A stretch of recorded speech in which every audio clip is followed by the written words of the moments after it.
Processing the data, in fact, is split into two distinct steps. First of all, the data must be processed and then interpreted.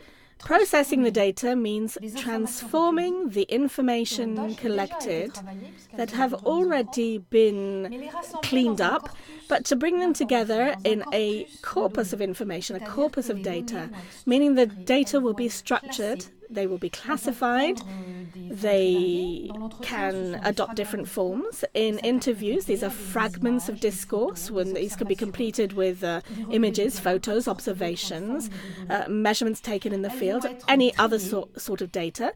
They will be selected, and we will have access to certain types of data that are classified in themes. Here, we are going to develop what we call the thematic analysis of data. In the thematic analysis, we can distinguish two operations. The first is the thematization of the corpus, that is the classification of all of this data into themes, and therefore it is putting together a matrix, for example. And the second step is studying the themes, analyzing them, and interpreting them. Therefore, the sorting out of the data and the classification, this has largely been illustrated with the matrix.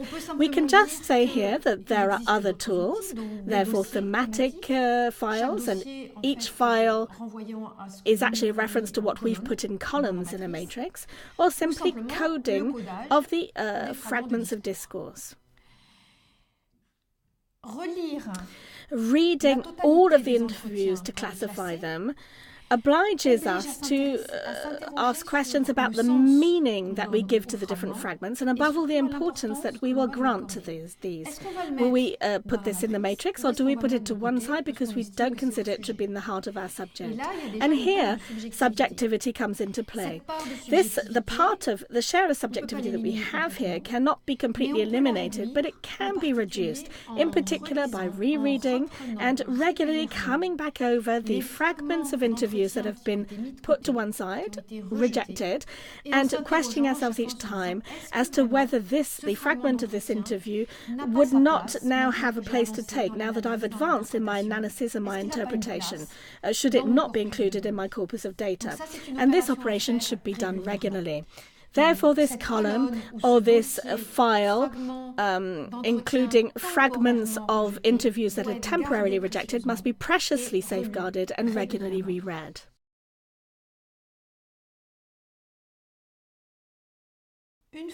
Once the interviews have been segmented and classified, we will carry out an initial observation. In the matrix, this is what we call a horizontal reading, meaning the internal reading within each interview and for each person interviewed. And here we do a critical reading, but without trying to feed any meaning into it, without trying to interpret what the person is trying to say.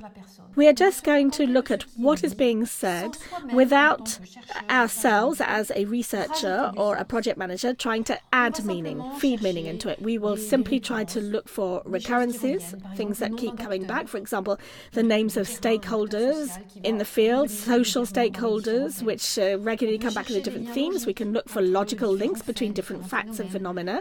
We can look for incoherences in the discourse, meaning things that are contradictory within a single theme or between two themes. We can look for blanks. The person didn't speak of an important social stakeholder, did not speak of this theme or this fact. And generally speaking, we will try to qualify the discourse, find out if it is congruent or not. Congruence is the coincidence, the adequation between what the speaker states as their own perceptions, their own analysis of a situation, the actions that they undertake or they project to undertake, and the objectives achieved, the congruence and the coherence between these different aspects. These observations at the scale of each interview allow us First of all, to avoid any misinterpretations, meaning errors of interpretation, because we're rereading them whilst attempting to really understand what the person has said and without feeding in any meaning.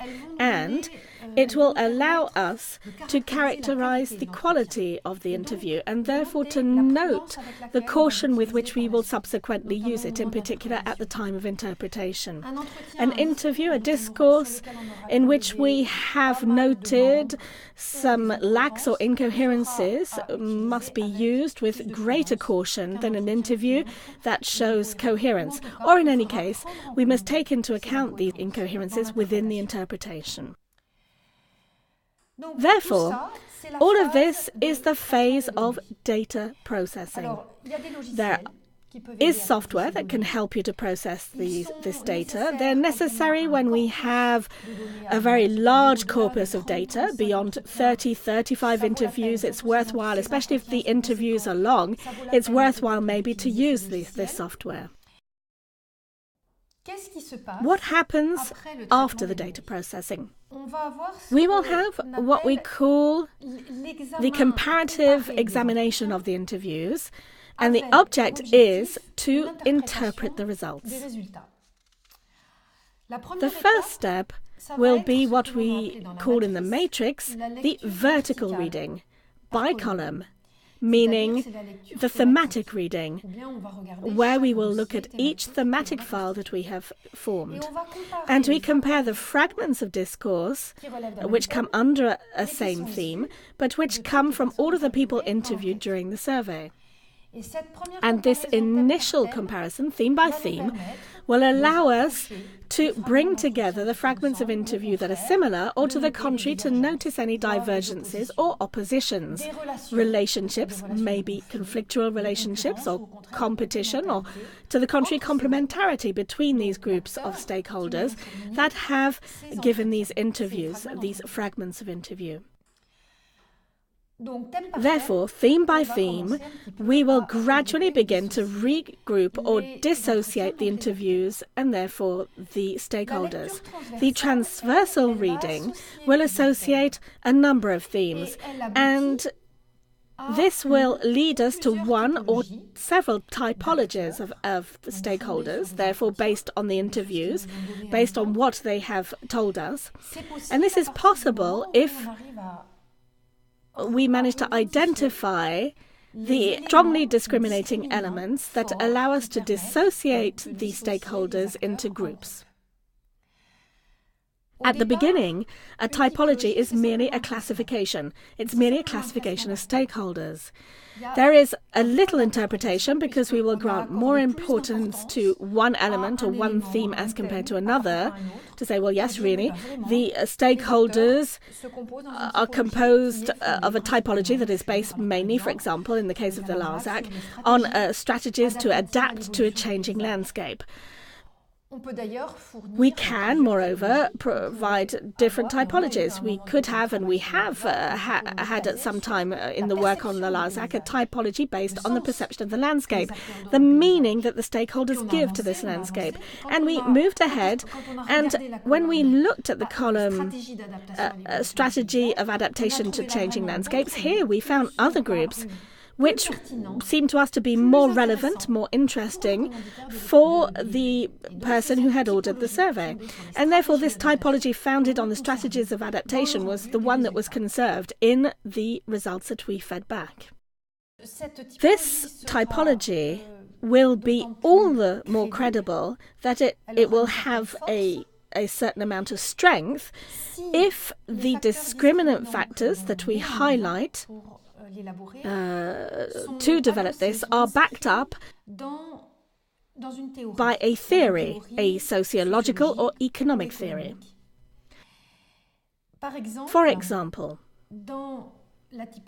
In the Larzac typology, we ended up with a typology based on strategies. Here, we refer to the theory of organizations. The categories of strategic analysis are individual strategies or collective strategies. For example, here, we can see that we're not referring to the standard economy of an agent that maximizes its utility. We're looking at another part of the theory of human sciences. We can also note that this typology can only be based on the information that we have, on the fragments of discourse that we have collected. And these fragments of discourse were obtained because we had an interview guide that allowed us to collect these. And this interview guide was composed with regard to a particular issue. And this issue is also based on a theory. Therefore, at the beginning of the survey, we have a theoretical framework, and at the time when we process the data, the use of this same theoretical framework, and if possible, it's better if there is coherence between the theories that are used at the beginning of the survey and at the end when we process the data.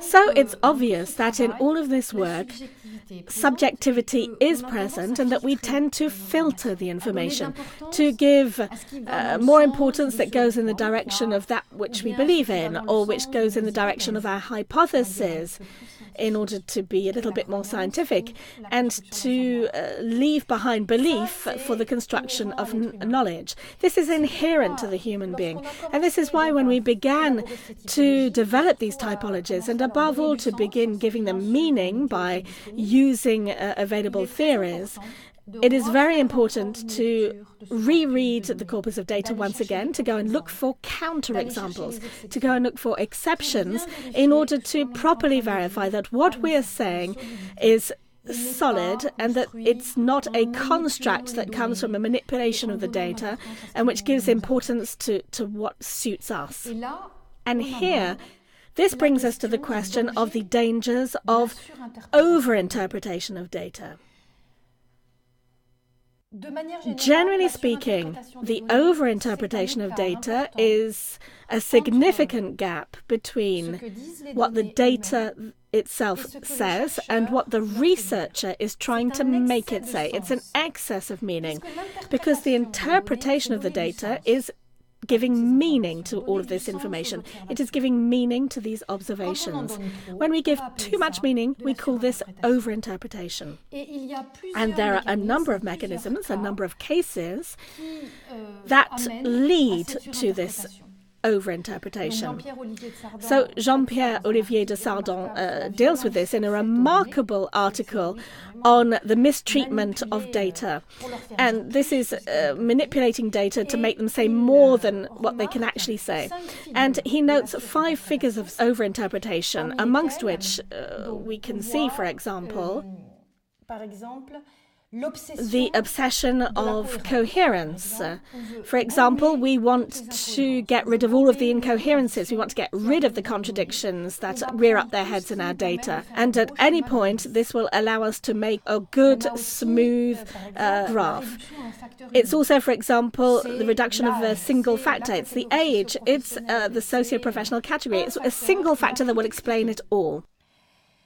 We also have significant inadequation, and that's misinterpretation. We made a mistake, we didn't understand properly what the person wanted to say. This is quite common, or at least difficult to avoid when you're working in a language which is not your own, but it's quite possible also when you're working in your own language, but when you're moving beyond the sociological world in which we're accustomed to speaking and exchanging. Another figure of overinterpretation is abusive generalization, meaning we see a result is beginning to appear of a relationship between 2 stakeholders around a specific theme, and we generalize this to all of the stakeholders. We turn it into an event and the main meaning of everything that we've observed. We also have the taste of a scoop, of the hidden meaning of things. We've discovered something that was not explicitly expressed by the stakeholders, but we give it an interpretation that belongs to us and which reveals something that we were not aware of. It's quite gratifying, but it's a real danger.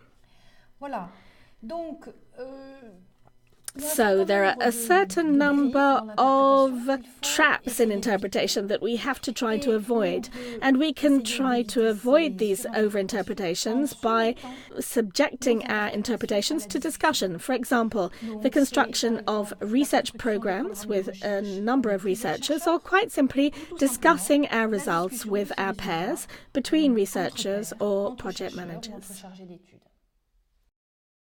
In a survey based on semi-directive interviews, there will be no statistic tables, no figures, no percentages, because we do not do any statistic treatment of our information, because we have no statistically representative samples. So what do we have instead? We have quotations. Quotations that are as faithful as possible to what the speakers have been saying. And it's through the presence of these stakeholders that is present in what they're saying, in their discourses, that we reinforce the plausibility of the results stemming from the survey. In a survey in human sciences, be it semi-directive interviews or not, be it in sociology or the other disciplines of human sciences, we will not try to reach the proof of our results, the demonstration through the proof of our results. What we are trying to seek is to construct a result that has a relatively high plausibility and relatively solid plausibility. This is the limit of all disciplines that come under. To stop at a simple descriptive typology gives us some results that are somewhat flat. It can be useful for the person who's ordered the survey, but at the same time we're trying to give a little bit more meaning to this, and it's by using the available theories on the subject that we can do so. This will therefore lead to small models to explain what people are doing, or the way in which they perceive things, the way in which they build their strategies. It will lead us to small models that represent the relationships between the stakeholders, conflictual relationships or not, complementarities, etc. Simply, these models don't have the pretension of being general, meaning valid at all times and in all places. They are local models. And although they translate relatively well what we can observe in the field, they are useful to the person ordering the survey for his action. If we then wish to understand the representation in the society, in the region of the different categories identified, we must call upon another methodological configuration to other methods with surveys, for example, but surveys that are built on the results of the survey of semi-directive interviews, which will therefore serve with an exploratory value to describe the diversity of points of view and diversity of logics. And once we are familiar with these diversity of logics, we will try to understand the weight of the population. We will build a survey that will be far more easy to construct because we know them. We know the elements that allow us to identify quite quickly what type of logic the stakeholder belongs to, for example. We will therefore build a questionnaire that contains only a few number of questions, and we can initially code the answers because they will have been described in the survey led via semi-directive interviews, and we will build a statistically representative sample, and therefore we will be able to do statistical processing.